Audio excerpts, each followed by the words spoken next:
warahmatullahi wabarakatuh. Innal hamdalillah nahmaduhu wa nasta'inu wa nastaghfiruh. Allahumma shalli ala sayyidina Muhammadin wa ala alihi wa sahbihi ajma'in wa man tabi'ahum bi ihsanin ila yaumiddin. Amma ba'du. Puji dan syukur senantiasa kita panjatkan kehadirat Allah Rabbul Ghafur. Salawat salam juga kita panjatkan ke Nabi kita Muhammad sallallahu alaihi wasallam. Kita bersyukur pada video pembelajaran kali ini kita masih bisa bertatap muka ya melalui video ini. Insyaallah pada video pembelajaran kali ini Bapak akan menyampaikan atau melanjutkan materi pembelajaran akidah akhlak untuk Ananda kelas 3, yang mana pada video sebelumnya kita telah mengetahui tentang makhluk gaib selain malaikat yaitu jin. Kita akan melanjutkan makhluk gaib selain malaikat yaitu setan. Kita akan belajar mengetahui tentang definisi setan atau pengertian setan, juga godaan setan itu bagaimana ya teman-teman. Namun sebelum kita lanjut ke materi pembelajaran, silakan teman-teman mempersiapkan dirinya terlebih dahulu, dan mari kita awali dengan membacakan basmalah. Bismillahirrahmanirrahim. Baik. B. Setan. Setan berasal dari bahasa Arab yaitu asyatinu, artinya yang keji dan jahat. Setan adalah sifat keji dan jahat yang melekat pada setiap makhluknya. Jika perbuatan buruk sudah menjadi kebiasaan seseorang, maka perbuatan itu akan berubah menjadi sifat atau karakter yang orang tersebut. Oleh karena itu, hindarilah setiap perbuatan yang buruk. Jika seseorang mempunyai sifat yang buruk, ia seperti setan. Setan dapat berasal dari golongan jin dan manusia. Allah Subhanahu wa taala berfirman dalam Al-Qur'an surah Al-An'am ayat 112 sebagai berikut.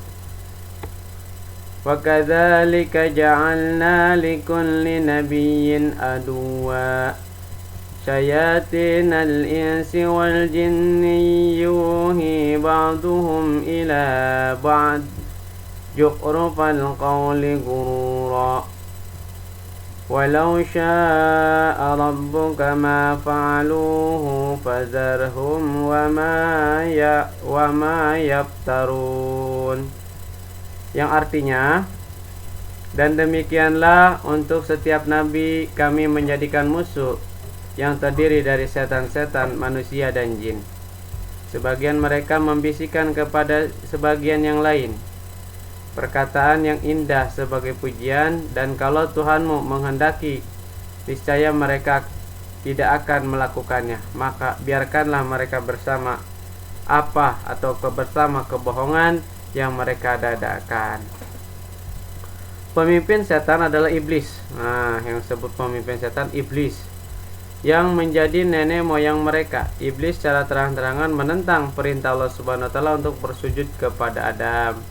Iblis merasa lebih baik daripada Adam alaihissalam dan bersikap sombong. Sifat iblis itu sombong. Dikarenakan kesombongan dan keangkuhannya yang membantah perintah Allah Subhanahu wa taala, Allah Subhanahu wa taala menaklah iblis dengan cara memasukkannya ke neraka untuk selama-lamanya. Namun iblis memohon kepada Allah Subhanahu wa taala untuk diberi umur panjang sampai hari kiamat supaya bisa mengganggu dan menggoda anak cucu Adam untuk dijadikan teman mereka di neraka nanti. Setan selalu mengajak manusia untuk berbuat kufur, maka jangan sekali-kali kita mengikuti bujuk rayu setan. Setan adalah musuh yang nyata bagi kita. Berikut sifat-sifat setan yang harus kita jauhi dalam kehidupan sehari-hari. Yang pertama, menipu. Yang kedua, pendendam. Yang ketiga, memberikan janji-janji bohong. Yang keempat, membangkitkan angan-angan kosong. Dan yang kelima, sombong dan merasa dirinya lebih baik. Itu adalah sifat setan. Masih ada teman-teman. Yang keenam, menimbulkan perselisihan dan permusuhan. Yang ketujuh, menyesatkan manusia dari kebenaran. Dan yang kedelapan, menimbulkan perasaan sedih dan duka cita di hati manusia. Selanjutnya kita akan mengerti cara menghindari godaan setan. Nah, bagaimana kita cara menghindari godaan setan? Nah, berikut hal-hal yang perlu kita lakukan supaya terhindar dari godaan setan dan bala tentaranya. Yang pertama, memohon perlindungan kepada Allah Subhanahu wa taala, ya. Sebagaimana Allah Subhanahu wa taala berfirman sebagai berikut, wa qur rabbi a'udzubika min hamajatis syayatin wa a'udzubika rabbi ayyahdurun. Itu artinya, dan katakanlah, ya Tuhanku, aku berlindung kepada Engkau dari bisikan-bisikan setan, dan aku berlindung pula kepada Engkau ya Tuhanku agar mereka tidak mendekati aku. Quran Surah Al-Mu'minun ayat 97-98. Yang kedua, cara menghindarinya zikir kepada Allah, karena zikir merupakan benteng dan pertahanan yang tidak dapat ditembus oleh jin maupun setan. Zikir harus dilaksanakan kapanpun, dimanapun. Yang ketiga, memperkuat keimanan kita kepada Allah Subhanahu wa taala. Yang keempat, menolak semua ajakan yang menimbulkan kejahatan. Dan yang kelima, menjauhkan diri dari penyakit hati, misalnya sifat iri, dengki, dendam, dan sebagainya. Itu cara-cara menghindari daripada godaan setan.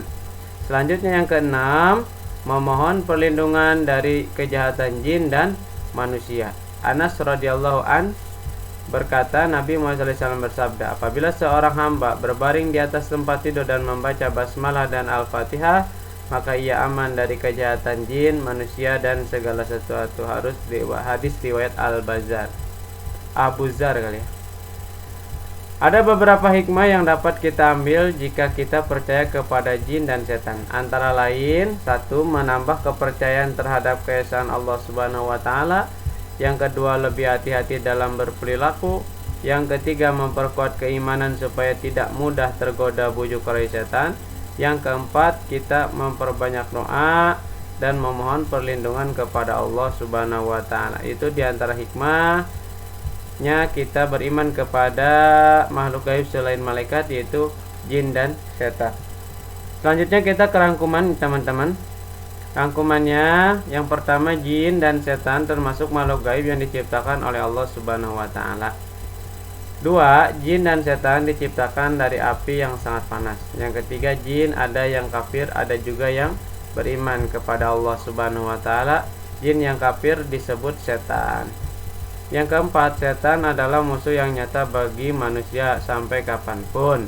Dan yang kelima, pemimpin setan adalah iblis yang menjadi nenek moyang mereka. Baik teman-teman, mungkin ini saja video pembelajaran kali ini.